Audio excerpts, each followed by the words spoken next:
ഇപ്പൊ ഈ കൂട്ടരാജി, അതായത് മൊത്തം ഈ ഭരണസമിതി പിരിച്ചുവിടാനുള്ള ഒരു തീരുമാനമുണ്ടല്ലോ വിനു, അതിനെപ്പറ്റി രണ്ട് അഭിപ്രായമുണ്ട്. ശരിക്കും ഞാൻ അതിനുള്ളിലുള്ള കാര്യമല്ല പറയാം, അല്ലാതെ തന്നെ.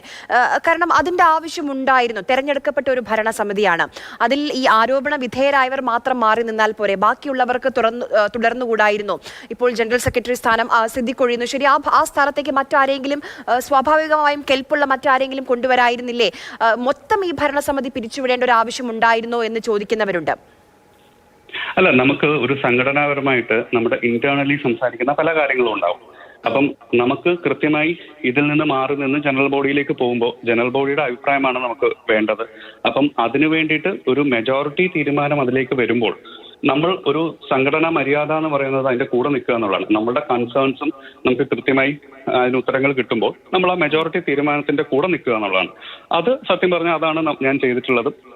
ഈ പറയുന്ന പോലെ ഇതിന് നമുക്കിപ്പം അങ്ങനെ വിഷമമുണ്ടോ അല്ലെങ്കിൽ ഈ തരത്തിൽ നമ്മൾ ചിന്തിക്കല്ലോ. ഒരു സംഘടനയെ പ്രവർത്തിക്കുമ്പം അതിന്റെ ഒരു മര്യാദയുണ്ട്, അതിന്റെ ഒരു പ്രോട്ടോകോൾസ് ഉണ്ട്. അപ്പൊ ആ തരത്തിൽ മാത്രമേ ഞാൻ പ്രവർത്തിച്ചിട്ടുള്ളൂ.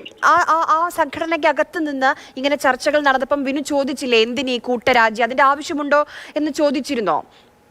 അല്ല, തീർച്ചയായിട്ടും നമ്മൾ സംസാരിക്കുമ്പോൾ നമ്മളുടെ ഇന്റേണലി സംസാരിക്കുന്ന കാര്യങ്ങൾ ഇതേപോലെ പല കാര്യങ്ങളും നമ്മൾ സംസാരിക്കുന്നുണ്ടാവില്ലേ. അത് ഇപ്പം അതൊരു സംഘടനയുടെ കാര്യം മാത്രമായിട്ടുള്ള കാര്യങ്ങളാണ്, ഒരു കമ്മിറ്റിയിലുള്ള കാര്യങ്ങളാണ്. ആ കാര്യങ്ങൾ നമ്മൾ സംസാരിച്ചിട്ടുണ്ട്. അത് കൃത്യമായിട്ട് തന്നെ അത് നമ്മൾ ഈ കൺസേൺസും അതേപോലെ തന്നെ പറഞ്ഞിട്ടുണ്ട്. അപ്പം ഈ തരത്തിൽ ഒരു മറുപടി കിട്ടുകയും എല്ലാവരുടെയും അഭിപ്രായം ഒരേപോലെ ഒന്നിച്ചാവുകയും ചെയ്യുമ്പോഴാണല്ലോ നമ്മളൊരു മെജോറിറ്റി തീരുമാനം എന്ന് പറയുക. അപ്പം അത് തീർച്ചയായിട്ടും ആ അഭിപ്രായങ്ങൾ എല്ലാവരും പറഞ്ഞിട്ടുണ്ട്. അതിൽ നിന്നെല്ലാമാണ് നമ്മൾ ആ ഒരു തീരുമാനത്തിലേക്ക് നമ്മളെല്ലാവരും അതിന്റെ കൂടെ നിൽക്കാൻ തീരുമാനിച്ചത്. ഇപ്പൊ ഈ പ്രസ് മീറ്റ് ലേറ്റ് ആയി പോയി, ഈ ഒരു ഹേമ കമ്മിറ്റി റിപ്പോർട്ട് വന്നതിന് ശേഷം പ്രസ് മീറ്റ് ലേറ്റ് ആയി പോയി എന്നൊരു അഭിപ്രായമുണ്ട്. അത്രയും വൈകിപ്പിക്കണമായിരുന്നോ വിനു?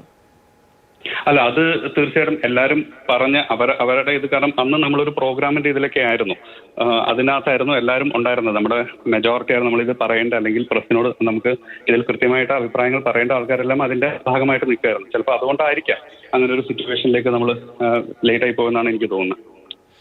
ആ പ്രസ് മീറ്റ് നടന്നു കഴിഞ്ഞിട്ടും കൃത്യമായി ഓൾറെഡി ലേറ്റ് ആയിട്ടാണ് ആ പ്രസ് മീറ്റ് വന്നത്. അത് കഴിഞ്ഞ് എല്ലാ വിഷയങ്ങളും അഡ്രസ്സ് ചെയ്തില്ല എന്നും വിമർശനമുണ്ടായിരുന്നു. കൃത്യമായ എല്ലാ ചോദ്യങ്ങൾക്കും മറുപടി ലഭിച്ചില്ല എന്നുള്ള ഒരു വിമർശനവും ഉണ്ടായിരുന്നു വിനു. അല്ല, അത് നമ്മൾ ആ ഒരു സമയത്തുള്ള ചോദ്യങ്ങൾക്കനുസരിച്ചായിരിക്കുമല്ലോ ആയിരുന്നല്ലോ ഒരു ഉത്തരം പറഞ്ഞിട്ടുണ്ടാവുക. ചിലപ്പം ചോദ്യങ്ങളും അല്ലെങ്കിൽ കൃത്യമായിട്ട് ആ പറയുന്ന രീതിയിലാണ്. നമുക്കിപ്പോൾ ഒരു കാര്യം പറയുമ്പോൾ അത് ആ സംസാരിക്കുന്ന വ്യക്തിയുടെ അല്ലെങ്കിൽ ഒരു സംഘടനയുടെ ഭാഗമായിട്ട് എല്ലാവരോടും ചർച്ച ചെയ്തിട്ടായിരിക്കും നമ്മളൊരു കാര്യം സംസാരിച്ചിട്ടുണ്ടാവുക. അപ്പം ആ തരത്തിലാണ് അത് പോയിട്ടുണ്ടാവുക. അതിപ്പം നമ്മൾ പ്രതീക്ഷിക്കുന്ന ചോദ്യങ്ങളല്ല ആൻസറുകൾ നമുക്ക് ലഭിക്കണം എന്നല്ല, നമ്മൾ പറയുന്ന രീതിയും കൃത്യമായിട്ട് അതിനൊരു നിലപാട്. കാരണം ഒരിക്കലും ആ പ്രസ് മീറ്റിൽ ഒരു കാര്യം കൃത്യമായിട്ട് പറഞ്ഞിട്ടുണ്ടായിരുന്നു, അമ്മ എന്ന് പറയുന്ന സംഘടന ഒരിക്കലും അമ്മയ്ക്കെതിരെ അല്ലായിരുന്നു ഈ റിപ്പോർട്ട്. അമ്മ എന്ന് പറയുന്ന സംഘടന അതിനെ അനുകൂലിച്ച് തന്നെയാണ്. നമ്മളെല്ലാവരും അതിന്റെ കൂടെ തന്നെയാണ് ഉള്ളത്. കാരണം ഈ തരത്തിലൊരു അനുഭവങ്ങൾ ഉണ്ടാകുമ്പോൾ നമ്മുടെ ഇൻഡസ്ട്രിയിൽ നമ്മുടെ വീട്ടിലൊരു വിഷയം ഉണ്ടെങ്കിലും അത് നമ്മൾ അത് കൃത്യമായി നമ്മൾ നോക്കും. അതെങ്ങനെയാണ് സംഭവിച്ചത്, അതെന്താണ് സംഭവിച്ചത് നമ്മൾ കൃത്യമായി നോക്കും. അതേപോലെ തന്നെയാണ് നമുക്കിപ്പോൾ ഏതൊരു വിഷയം വന്നാലും അതിന് കൃത്യമായിട്ടൊരു നിയമസമാധാനത്തോടെ മുന്നോട്ട് പോകണം എന്ന് തന്നെയാണ് ഞങ്ങളുടെ എല്ലാവരുടെ അഭിപ്രായം ഉണ്ടായിരുന്നത്. കാരണം അത് ഈ തരത്തിലുള്ള വാർത്തകൾ വളരെ വിഷമമാക്കുന്ന കാര്യമാണ്. ജനറൽ ബോഡി ചേർന്ന് പുതിയൊരു ഭരണസമിതി രൂപീകരിക്കുമല്ലോ, അതിന്റെ ഭാഗമാകാൻ വിനു ആഗ്രഹിക്കുന്നുണ്ടോ? അല്ല, അത് ജനറൽ ബോഡിയുടെ തീരുമാനമാണ്. കാരണം ജനറൽ ബോഡി ആഗ്രഹിക്കുകയാണ് നിങ്ങൾ നിൽക്കണം. കാരണം നമ്മളിപ്പോൾ ഈ 57 ദിവസമാണ് സത്യം പറഞ്ഞ് ഞങ്ങളെല്ലാവരും ഈ ഒരു ഭരണസമിതിയിൽ ഉണ്ടായിരുന്നത്. പക്ഷെ ഈ സമയത്ത് തന്നെ നമുക്ക് ഒരുപാട് കാര്യങ്ങൾ എന്നല്ല, നമ്മളെ കൊണ്ട് പറ്റുന്ന കാര്യങ്ങൾ നമ്മൾ ഒരുപാട് കാര്യങ്ങളിലേക്ക് പോയിട്ടുണ്ട്. കാരണം അമ്മ സംഘടന ജനകീയമായിട്ട് ജനങ്ങൾക്ക് വേണ്ടിയിട്ടുമുള്ള പ്രവർത്തിക്കാനുള്ള ഒരുപാട് കാര്യങ്ങൾ ഇപ്പം നിങ്ങൾ കണ്ടിട്ടുണ്ടാവും. നമ്മൾ ശില്പശാലകൾ പോലെ കാര്യങ്ങൾ ചെയ്തിരുന്നു, നൃത്ത ശില്പശാലകൾ പോലെ ഒരു പബ്ലിക് ആയിട്ടുള്ള ജനങ്ങളുടെ നമ്മുടെ മെമ്പേഴ്സിന്റെ മാത്രമല്ല ജനങ്ങൾക്കും പങ്കെടുക്കാം. അവരുടെ കുട്ടികൾ ഡാൻസ് പഠിക്കുന്ന ആഗ്രഹമുള്ള അങ്ങനെ കുട്ടികളെ കൊണ്ടുവന്ന് ഇങ്ങനെ ഒരുപാട് പ്രോഗ്രാംസ് നമ്മൾ ചെയ്തിട്ടുണ്ടായിരുന്നു. ഒരു ഇംപ്ലിമെന്റ് ചെയ്ത് വരികയായിരുന്നു. അപ്പൊ ആ സമയത്ത് ഇങ്ങനൊരു ഒരു സാഹചര്യത്തിലേക്ക് നമ്മൾ മാറ്റപ്പെട്ടു. പക്ഷെ ആ സാഹചര്യം കൃത്യമായിട്ട് സത്യസന്ധമായി തന്നെ കൃത്യമായ സത്യങ്ങൾ പുറത്തു വരണം എന്ന് ആഗ്രഹിക്കുന്നു. പിന്നെ ഒരു കാര്യം കൂടി, ഇപ്പം ഇതൊരു മാറ്റത്തിന്റെ തുടക്കമാണ് എന്ന് പറയുന്നവരുണ്ട്. ആ മാറ്റത്തിന്റെ തുടക്കം ഒരു പക്ഷേ ഈ WCC രൂപീകരിച്ചു, അത് കഴിഞ്ഞ് ഈ അമ്മയിൽ നിന്ന് ഇറങ്ങിപ്പോയ കുറച്ച് താരങ്ങളുണ്ട്, സ്ത്രീകളുണ്ട്. അവരെ തിരിച്ചു കൊണ്ടുവന്ന് അമ്മയുടെ ഭാഗമാക്കുമോ? ആ ഒരു മാറ്റം കൂടി, ഇപ്പം നവീകരണം ശക്തിപ്പെടുത്തണമെന്ന് ഇന്നലത്തെ പത്രക്കുറിപ്പിലുണ്ടായിരുന്നു, അതുകൂടി അതിനുള്ള ശ്രമങ്ങൾ കൂടി ഉണ്ടാകുമോ? തീർച്ചയായിട്ടും ഇപ്പൊ WCC എന്ന് പറഞ്ഞാലും അമ്മ ആയാലും ഫെഫ്ക ആണെങ്കിലും എല്ലാ സംഘടനകളും നമ്മൾ അൾട്ടിമേറ്റ് എയിം എന്താണ്?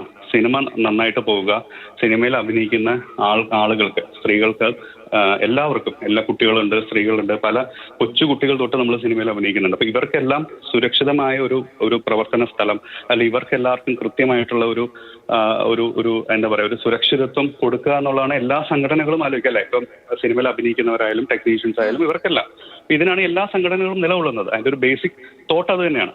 പിന്നെ ഇവരെല്ലാവരും സുഹൃത്തുക്കളാണ്, എല്ലാവരും നല്ല രീതിയിൽ സുഹൃത്തുക്കളാണ്. ഇപ്പൊ എന്റെ പേഴ്സണലി ഞാൻ പറയുന്നത്, എല്ലാവരോടും ഞാൻ വളരെ അടുപ്പമുള്ള ഒരാളാണ്. സോ എന്നെ സംബന്ധിച്ച് എല്ലാവരും ഒരുമിച്ച് ഒരു പ്രസ്ഥാനം, അത് സിനിമ എന്ന് കേൾക്കുന്നതിൽ തന്നെ പറയുന്നത് വലിയ സന്തോഷമുണ്ട് വിനു.